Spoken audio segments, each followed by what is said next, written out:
Welcome to HortTube. My name is Jim Putnam. In this video, we got lots of projects going on in the garden. There's some pruning, there's some planting, there's some unplanting. I'll show you in just a minute. And then we're going to talk about some interesting plants as well. This Misty River Osmanthus, we just put in on the front foundation. It's going to get some direct sun for a good portion of the morning, and then the overhang of the roof on the house will put it in a little bit of afternoon shade, which is kind of the ideal place. Not a lot of availability on this plant yet. It's probably going to be another year or so before it shows up literally everywhere. This is a beautiful Osmanthus fragrans with white, kind of off-white, yellow, pink, green variegation in it.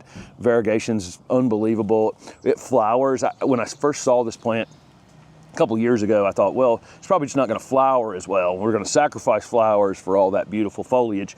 And it turns out it flowers fantastic as well, and flowers young. These are going to flower in the fall, and then late winter, early spring is pretty typical of Osmanthus fragrans. So they've already finished. As we're planting this front foundation area here on the house in Raleigh has just kind of opened up for us because did siding and painting and all kinds of things. There are wood chips up here that I initially put in just to kind of start this garden space. I probably wouldn't be planting my herbaceous perennials and annuals and things in it, but I am planting some more mature shrubs that we're transplanting around the garden, but I'm using it very thin as mulch around the base of it. I'll let these wood chips break down for a few months, and then we'll come back in here with a slightly more decorative mulch going forward. There was an old plant planted here a long time ago, and that's the root ball from it. When I find a root ball under the ground like that, I will pull it out. But I don't throw anything like this away. It can just go under some big screening shrub somewhere and, you know, being broke down and returned as nutrients to other plants. But I did get it out of the planting hole, and I didn't allow any of this wood chip material down into that hole. I cleared out a big space, dug the hole, and so that I, you know, am not allowing a lot of this stuff down into the ground, because it will deny it light and air, and then it will break down improperly. One other thing I'd like to say about transplanting these things, we're popping right up to the 80s. We've had a nice, cool, slow cooking spring, but it looks like that's over for us. And we've got mid and upper 80s coming, but we're still going to be doing some transplanting. In the afternoon, I fully expect this plant, which I took out of the vegetable garden, and we're going to see that in this video, taking more plants out of our vegetable garden so we can plant our vegetables. I fully expect this plant to be wilting, and there's a camellia over here just to the right of this that we planted the other day. Late afternoon, it was in a full wilt yesterday, and I don't panic when that happens. I think your instinct when something is in a wilt like that you've recently transplanted is going to be go water it. But see, it's wilting on the top, but we did a lot of root damage to this plant to get it over here. There are not enough roots on this plant to pump water up into the top of this plant.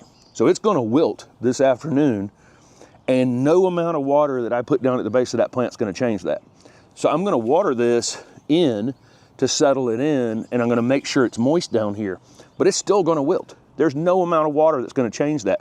So when you see it wilting in the afternoon, rather, you know, check it down here, make sure it's not dry, okay? Once you find out the soil is moist, just realize you got a math problem. You got a little bit of roots and a lot of top. You can change that by doing a little bit of top pruning on it, a little bit of pruning some of this new growth off just to shear it a bit, put it back in balance. Other alternative, and I did this yesterday on a couple other things that got transplanted up here, is I just took the water hose and I sprayed the actual plant down a little bit, okay? That evaporation of that water, number one, they can take water through their leaves. The other thing is the evaporation, that water evaporating actually cools the air around it. And they stood up big and tall overnight and looked fantastic. But don't panic water your plants when they're in a wilt. Go and check that they still need water, because sometimes in the late afternoon they'll wilt. By the time the sun goes down and the evening comes on, they pop right back up. If you need to do anything at all, just a light misting of the foliage is fine.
On the back line of the property, we have all of our container shrubs that are going in the ground for various projects, annuals that we bought down at Big Bloomers in another video a couple weeks ago. If you saw that video, our annuals from the light rack. There's a whole line of things back here. But we have all these plants in the vegetable garden that we're not quite ready to put into the ground. And so I have this pile of wood chips back here. I just dug a trench into wood chips, and I'll take and just, I basically put everything root ball to root ball, and I'm just packing these wood chips up in here a bit. I don't want them sitting in a composting pile of wood chips. So it's not all that thick. I got it down to almost the ground, and then I've just piled this right up against the edge of the root balls, and they're root ball to root ball. We'll water this in. They cannot sit this close together for any length of time. It's going to damage them. I've got week and a half here, so hopefully I'm going to be pulling some things out of here pretty quick and getting some space on what's remaining. But this is a decent way to get it where we can get the vegetable garden prepped and go ahead and get our vegetables in the next couple days, and then I'll come back with my attention to these items that need to find a home either here or at someone else's garden. We'll see how that goes. But here they are. This is a quick way to heal them in. We put them root ball to root ball, piled a little bit of wood chips around them. Any kind of mulch would work. Any straw, hay would work, just to hold them like this and keep them moist. And they're in part shade as well, so I don't have them sitting out in the full sun all day. The shining sensation Wiegela is about to be in full bloom. I think we're a day or two away from it having the vast majority of the flower buds opened on it for this first spring flush. This one will actually give us some ongoing flowers through the summer, which is pretty good for the hummingbirds, because typically these are always on the hummingbird list, but typically we just don't have hummingbirds here at the time our Wiegela are in full bloom. But this shining sensation tends to, again, have some flowers later in the season. It's just such a beautiful color. I've grown over the years many dark foliage Wiegelas, and I think this one's by far and away the best one. Look how compact this plant is. It's basically nothing's been done to it. I'll probably have to do a little bit of pruning on it this year. One thing you'll notice is height differences and growth habits by zone, okay? So if I plant this up in zone 5, I think it's gonna be a much more compact plant. They're hardy in zone 5 to 8. Down here where we are, we have just a much longer growing season, and that's going to have some impact on how big it's getting, how much it's trying to stretch and grow over the years. So keep that in mind. If you're looking at a tag and you think, wow, this thing's going way bigger than I thought, if you're in the South, that may be actually part of the issue. And there's really hard to tag something that's hardy for almost everybody watching, but it gets different sizes in different places. This dark foliage with these pink flowers is just so striking. You can see any of these flowers that are shaped like this are definitely shaped like that for hummingbird pollination, and for, you can see it on the gold foliage one I have next to it as well. But the flowers, that flower shape and those two together, this is what we said in this video. When you have these dark foliage things like this, it's best to pair them with something that has a lighter color or a lighter flower color so that they can stand out in the garden. But that Lumanzii aura Wiegela with this shining sensation Wiegela are just standouts. This one was about a week behind. So we talked about that one in a video last week. This one was about a week behind it, and still, again, it's not full flower at this point, but I didn't want to miss filming it. Really, it's just a great plant. And look how it's just a perfect round ball. We haven't done anything to it. I think I'm 6 foot tall, so we're, the average height of the shrub right now is right around 4 feet after 3 seasons in the ground, 3 full springs in the ground at this point. One other thing about this garden here in Raleigh is there are lots of plants that have a story. Some of them have been given to us by folks when we're on the road, other horticulture or other people in horticulture. And then there are several things that were found on the side of the road, and I'm just all over the place. We have an all over the place kind of garden.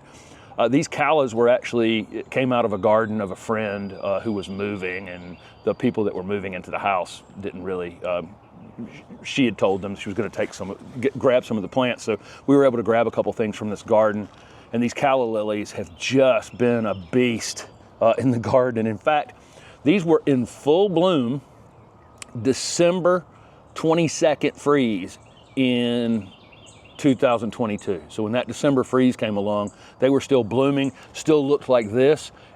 We just hadn't had much of a fall, hadn't had any cold, and that freeze crushed them to the ground. And I was like, well, that's it. That'll be the end of that. But this thing's like a tank.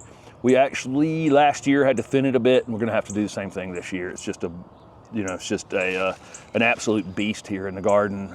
But really loving the flowers, and it blooms and blooms. It tends to slow down a bit during the summertime, but we'll get a few more. They'll come back around in the fall. And one other plant I'm going to point out back here, I need to reattach it to the house because we just had some foundation work done. This is the Fathedera, and this is a cross between Fatsia and Hedera, or ivy.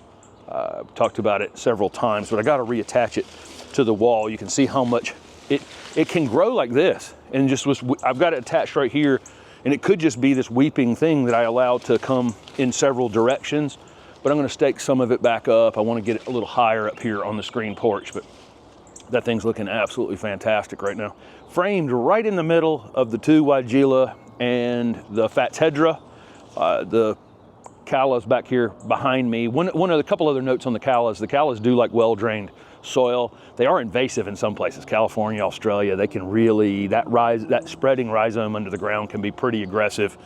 But here in our garden, with our amended soil, gave us the help with the drainage it needed, and we will have to dig it out at some point and divide it this season, because again, it can, I think, ultimately be a bully over here. But beautiful, beautiful flowers. This is we're in the middle of all that. This is a tree-formed encore azalea, and so you can see it's on a standard. I actually have to restake it here this spring. This stake might be able to come off. I'm going to cut it off and see what it does initially. This variety is called Debutante. This is one of the really great pink encore azaleas. It's just starting to bloom. I think if I film this in another week, it'll be an absolute full bloom, basically flower to flower. Of course, with encore azalea, it'll do the same thing again in the fall. We'll show it off again then. But this one has been limbed up into a small patio tree. There's so many things that we can limb up into patio trees like this. But Debutante's a great variety, great looking foliage. We've had, I guess this one's been in the ground about 3 years here. It's taken a minute for it to really start to, grow pretty quickly. I don't think I need to prune it this year, but if I did, after it flowered would be the time to do it. Same thing with these Wiegela. As soon as they're finished flowering, would be the time for me to do a little bit of pruning. And there's a branch, sticking up here or there that I'd like to get off of those, but I don't think this one needs anything at all. But it'll probably be about this big around by fall when it blooms again. Steph and I jumped in and pretty quickly got the rest of the shrubs out of the garden. Shrubs, and the only thing that's left here is some ground covers. It's kind of funny because, we put the shrubs in here. We were just putting them in a holding spot for the winter so they didn't have to be in the containers. We didn't have to think about covering them. It's a great way to protect the plants in the wintertime, and a great use of this space since we didn't have any cool season vegetables this past year. One issue though is that the ground covers, because we didn't have a cold winter, the ground covers like the lamb's ear here just kept growing all winter long pretty much, and took over a decent amount of real estate there. So that still has to come out. That shouldn't take that long, but it's got to be done. And then I've got the pile of compost that we had moved in here from Soil Cube, and I'm just going to take and spread this out over the vegetable garden. Just a light coating over the whole thing. Hadn't been composted in over a year. And then it'll be time to put the vegetables in the ground. Once those ground covers are out, the only reason I didn't dig them out is because they have a really super shallow root system. And if I dig them out without knowing where they're going, it's probably not the best idea. So when they come out, we need to kind of know where they're going. And some of that lamb's ear will probably end up putting out by the side of the road on a Facebook Marketplace or next door. In the next couple of days. That's definitely more than we need. I usually think about lamb's ear growing in really tough conditions, and it will, out by you know, the street, you know, in part shady spaces where it's really, really tough conditions. Apparently they also like highly amended vegetable gardens with lots and lots of compost as well, because it literally grew all winter long, and they're quite tall for lamb's ear. So very vigorous growth habit in a vegetable garden if you're looking for your place to grow your lamb's ear. A couple of other quick gardening notes here in Raleigh. We don't get a lot of rain in April. We get rain. We can get rain 12 months out of the year, any day of the year. So we're kind of lucky that way. But April statistically is our lowest rainfall total of the year. I think actually October is probably our lowest rainfall month of the year without hurricanes. But the hurricanes kind of changed that statistic a little bit, because every 10 years or so we get a 10-inch rain in October that kind of blurs the the actual rainfall. But April's also pretty dry for us, and it's pretty normal. The water tends to go, the rainfall tends to go up and around us. I think they've got some flooding up in West Virginia right now. It's pretty typical. For some reason, it just goes up Appalachia and then comes across the Northeast rather than coming across us. They just die out across us in April. So it's dry out here, drier than I had ever wanted it. I mean, would have ever wanted it to be going into this time of year. We had plenty of rain during the winter, and the super established stuff, you know, like this Osmanthus I'm next to, I'm not worried about. But anything that I'm newly planting right now, I'm finding that soil's pretty dry. It's been breezy. What we'll get is barely a drop of enough rain to cover, to wet the asphalt on the street, but get wind for 36 hours that dries way more water out than that. So I was gonna wait for the Osmanthus fragrance to finish flowering before I pruned it, and normally by now it would have stopped blooming, but it's been so mild that there actually are still a few flowers on it, but of course they're down in the bottom too, so no big deal. I'm gonna where the ladder is sitting right now was where the big sunshine ligustrum was, and I took that out and planted a new sunshine ligustrum on the other side of the garden. It's gonna allow this Osmanthus that you can see is pretty thin down at the bottom to start to move out and occupy a little bit of the space where the ladder is down at the bottom. So that will be beneficial for the Osmanthus. And I'm just gonna take what I'm gonna do in order to encourage that growth is just take a little bit of growth off the top. I'm not gonna prune it a whole lot, because that lower petalum is actually gonna grow faster than this Osmanthus. And I want them to be about the same height during the summertime. And if I prune the Osmanthus down to where I pruned the lower petalum in yesterday's video, or the day before's video, then the lower petalum is gonna quickly outpace it. And then because of the growth habit of the lower petalum, it's gonna grow onto the top of the Osmanthus. That's the regular Osmanthus fragrans over there. I've got 2 more of them to do on the other side of that lower petalum. And then this one is Apricot Echo that has an orangey flower. I don't know that this is the best orange flowering one. It has orange flowers, but they're kind of smaller than some of the other orange flowering varieties. But it does have beautiful new foliage. It's got a great growth habit. I've said before, this one's in too much shade, so you can see how it's stretching up at the top. But I pruned it last spring, just like I'm about to do, and look at all this new growth that's down here. So we've really, by slowing the top down, you can see what I'm talking about on that last one I was on, where it's got this big hole down at the bottom of it. That little bit of top pruning gets a little bit more light down in here and then allows them to fill in. So this one is just very quick and easy. I could go through here with some hand pruners and cut them right above a leaf node. And I kind of do that when I'm doing this pretty quick. But if it's not perfect, it just doesn't matter. It just doesn't matter.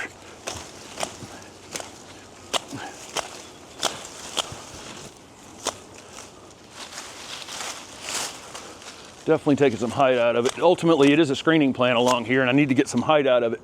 So I'm hoping this is the last time I'll have to take this much height out of it. But when you're pruning, the way pruning works is that as the plant matures, the faster the plant grows back, because it's got a bigger and bigger root system. So it's going to launch back up this time. In the past, it's been a little slow to start to grow. I talked a couple years ago about having this garden be a closed loop garden. And what I meant by that was that I wouldn't bring anything, fertilizers, mulches, anything in here. The problem was with when I said it, all the plants were very small, and I just couldn't come up with enough material to mulch to actually cover this garden. But I think certainly by next spring, my long-term goal has been where I could just show off a closed loop. And all that means is I take off material off of plants, I turn it back into either compost or mulch, and then remulch the garden beds, and then leaves. And I might have to swipe leaves from a couple of neighbors. But other than that, I think, you know, especially as the shrubs are continuing to fill in, ground covers are filling in, all those kinds of things. But I finally have now piles of material all over the place that we could actually do this with. And so that is the long-term plan for this garden, is just to kind of show how a garden can become its own engine, basically.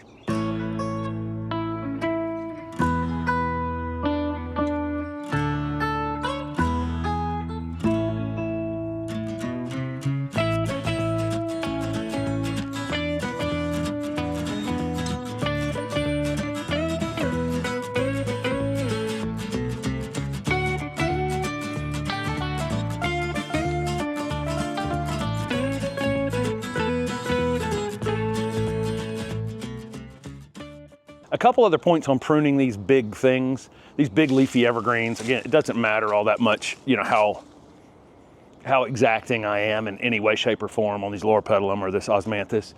They're gonna come back from it pretty quickly. And all I try to do is get some height out of the top of these in order to get some light down into here to make sure that in the future, these don't end up completely barren down at the bottom. So allowing that light to get in there is a good idea.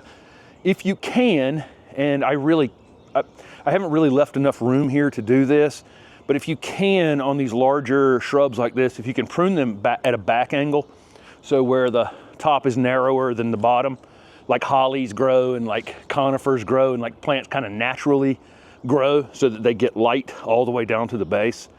Some of these rounder growing shrubs don't do that very well, and they end up losing their foliage down at the bottom because they can't get any light down there. So ideally, I would prune this thing back at an angle and have branches all the way to here at the bottom so that those could continue to get light.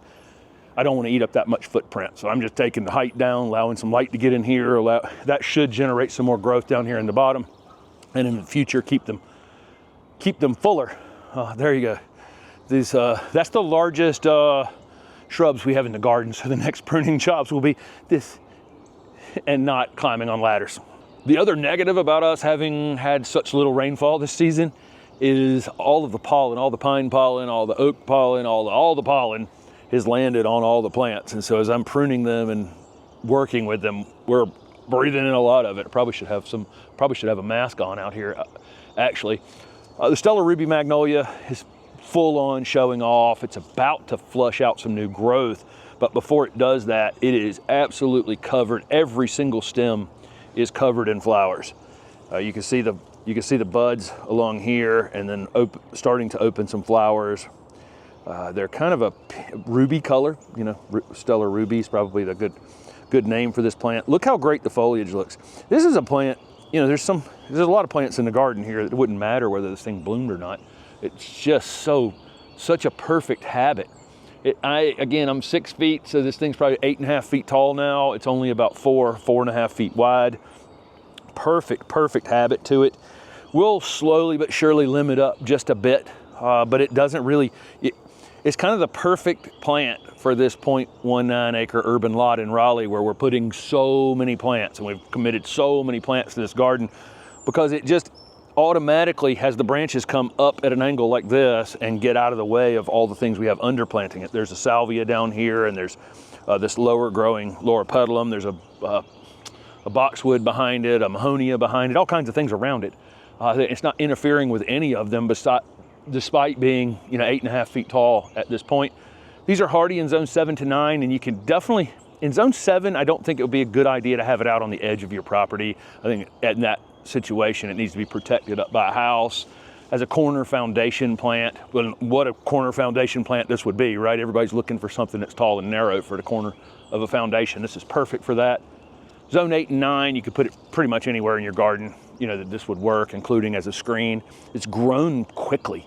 This was a small plant. This thing, I mean, if we went back and looked at that original video, I don't think it was more than 24, possibly 30 inches in height when it went in the ground, and in 3 years, 3 full springs, it's done this, and it's about to flush out now, so my guess is it's gonna add another foot or more over the next month or so. So there you go, there is the update on the stellar Ruby Magnolia and several other plants in the garden that are showing off right now.